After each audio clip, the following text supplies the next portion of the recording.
Logroll.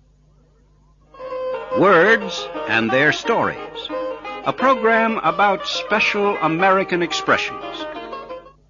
As we all know, every language has its special way of saying things, its idioms or colloquial expressions. These give a language its character, because that is how people speak, in idioms.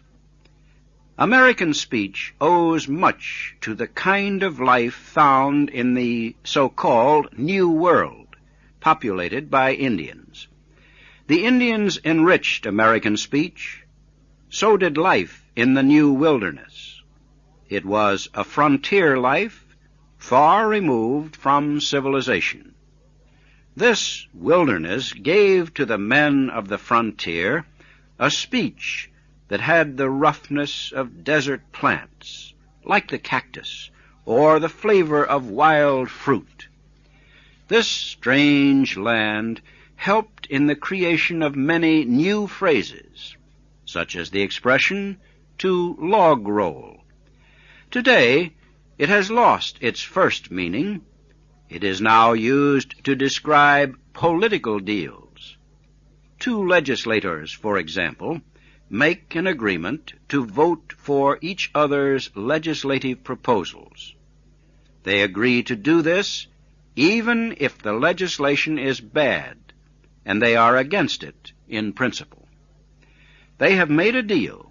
You scratch my back, and I will scratch yours. And that is how critics have described it. That is log rolling. There was a time, however, when it meant something different. In the early days, it meant helping each other for a good purpose. The early settlers' first task was to find shelter from the weather, from hostile Indians, and from wild animals. Trees had to be cut down. A place had to be cleared. Then a man could build his log cabin. The trees had to be cut into logs, and these had to be pulled to the place where the house was to be built. The logs were heavy. Clearly, this was a job that was too much for one man. Therefore, when a man had cut his logs, he would call on his neighbors for help. They came and helped him to roll the logs to where he planned to build his house. He, in turn, was ever ready to help others in rolling their logs.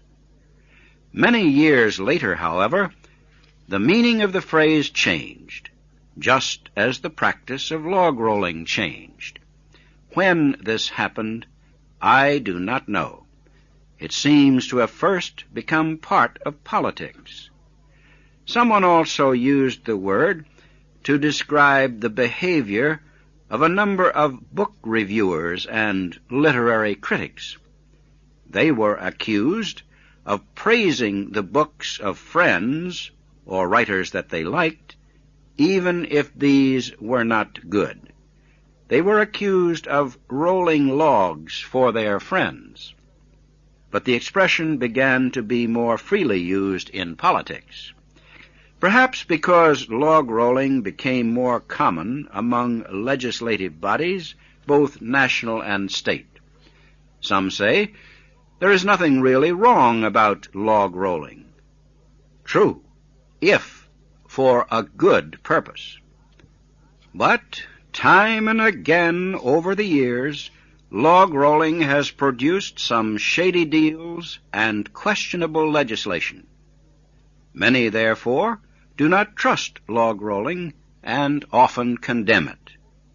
In recent years, this mistrust has increased as Americans have grown more suspicious of politicians. There is a feeling among people that log rollers help only special groups, the rich and the powerful. The common people would perhaps complain less if just a few more logs were rolled their way.